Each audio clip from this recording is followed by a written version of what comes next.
പിറകിൽ എന്താണോ ഒരു ബഹളം? വേളം തന്നെ ഒരുത്തനെ കൊല്ലാൻ തോന്നുന്നു. ഓ ചത്ത് ചത്ത് ചവ ചത്ത്.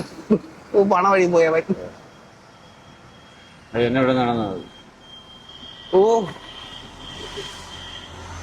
കഴിഞ്ഞ അടുത്ത ഒരുത്തൻ കൊല്ലാൻ വരുന്നുണ്ട്. അതാര്? ഒരു പ്രൈവറ്റ് ഓ ലൈറ്റ് ഒക്കെ ഇട്ട് വരുന്നു. KSRTC കൊന്നിട്ട്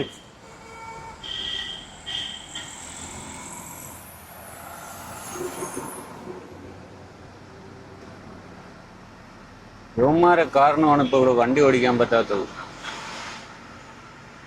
ആർക്കും റോഡിൽ ഇറങ്ങാൻ പറ്റാത്ത ഒരു പ്രശ്നമാണ് ഈ KSRTC, ഈ പ്രൈവറ്റ് രണ്ടും കൂടെ മത്സരമാണെന്ന് തോന്നുന്നത്. വേറെ ആർക്കും ഒരു വണ്ടിക്കാർക്കും ഒരു കുഴപ്പമില്ല. നമ്മൾ KSRTC കാണാൻ പോലും ഇല്ല. ആളിനെടുക്കാനല്ല അവർക്ക് താല്പര്യം. അവർക്ക് ഇത് ഇത്രയും പേര് കണ്ട് പ്രൈവറ്റ് ബസ് എടുത്തോണ്ട് പോകുന്നു. അവൻ മുംബൈ പോയി അവന് സ്പീഡിന് പോവുക. ഇവരെ KSRTCക്ക് ഓവർടേക്ക് ചെയ്ത് വിടുക. അത്രേ ഉള്ളൂ. എത്ര ആള് ഇവിടെ നിന്നതാണ്. അതെല്ലാം പ്രൈവറ്റ് ആണ് ഇപ്പൊ പറയുന്ന എടുത്തോണ്ട്. അതെ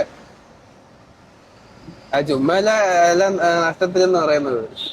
അവരെ ജയിക്കുകയെന്നേ ഉള്ളൂ, സമയത്ത് എത്തിക്കുകയെന്നേ ഉള്ളൂ. അവർക്ക് വേറെ ബാധ്യതയൊന്നുമില്ലല്ലോ. ഇവർക്ക് പ്രൈവറ്റ് ബസ്സുകാർക്ക് അങ്ങനെയില്ല.